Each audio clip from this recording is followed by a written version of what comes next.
Zdaj, tukaj sta sicer dva problema, kot smo že prej izpostavili, babice, ki so imele spremembo šolanja in nikoli v zgodovini niso imele dveh nivojev izobraževanj. Srednja babiška šola je bila ukinjena leta 1984, 12 let ni bilo nobene izobrazbe za babice in šele leta 1996 so bile prve upisane na visoko šolo za zdravstvo in prva diplomantka je končala to šolo leta 2000.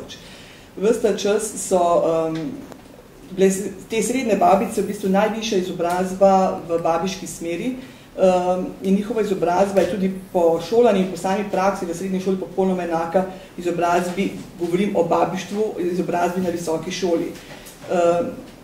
Tem babicam je že leta 1991 priznano, da opravljajo delo na 6. nivoju zahtevnosti dela in s tem v zvezi tudi plača, tako kot ekspolabornik bomo omenila, 90% više sestre. Takrat je bila ta razlika 10%, zdaj je pa razlika v 9 plačih razredov, to je 460 evrov. Če gledamo samo razmerje v ljubljanskem porodnem bloku, je zaposlenih 28 srednjih babic in 11 diplomiranih babic, od teh 11 jih dela 8, ker so ostale 3 odsotne. Od teh 8 je ena vodja porodnega bloka in samo to razmerje, če te srednje babice ne opravljajo več delo, ki ga po kompetencah mora opraviti diplomirana babica, jaz mislim, da vam je jasno, da lahko ženske neha rojevati. Problem je tudi v tem, da med samimi babicami ne moramo narediti v porodnem bloku, ne moramo narediti razmejitve del med srednjo in diplomirano babico, ker je zato tudi opis del popolnoma enak. Ker razlike v delu ni. Ona ne more srednje delati delo tisto, ki je po kompetenci za srednjo šolo, diplomirane pa delo za diplomirane, porod je porod. In tudi zato je opis popolnoma enak. Drug problem je pa sestra v intenzivnih terapijah 3, kjer imamo kompetence za srednjo sestro in kompetence za diplomirano sestro. Vendar diplomiranih sester v intenzivno terapijo 3, morda tudi zato, ker so bile v starem sistemu, vse diplomirane sestre plačane enako, ne glede na to, ali delala v ambulanti ali v najtežjih pogojih in z najtežjimi bolniki, teh diplomiranih sester tam ni. Vse delo opravljajo srednje medicinske sestre.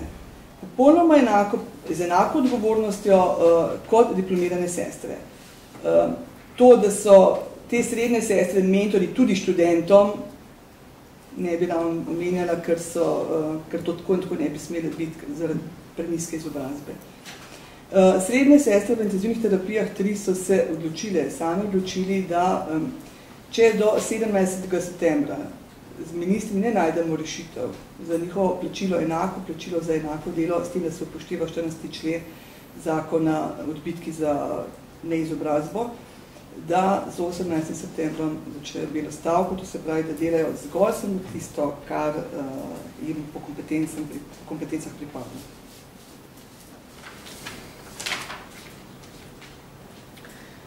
Babica oporodna nega je 24. plačni razred, diplomirana babica v porodnem bloku je 33. plačni razred. Srednja medicinska sestra na intenzivni terapiji 3 je 23. plačni razred, diplomirana medicinska sestra je 33. plačni razred. Dejstvo je, da tako srednje medicinske sestre kot diplomirane medicinske sestre v intenzivni terapiji opravljajo popolnoma identično delo. Srednje medicinske sestre opravljajo delo diplomiranih medicinskih sester. Celo njihovi opisi so skoraj podobni. Pri babicih so pa celo identični. Celo to je navedeno v opisih, da so mentori mlajših bolevicah.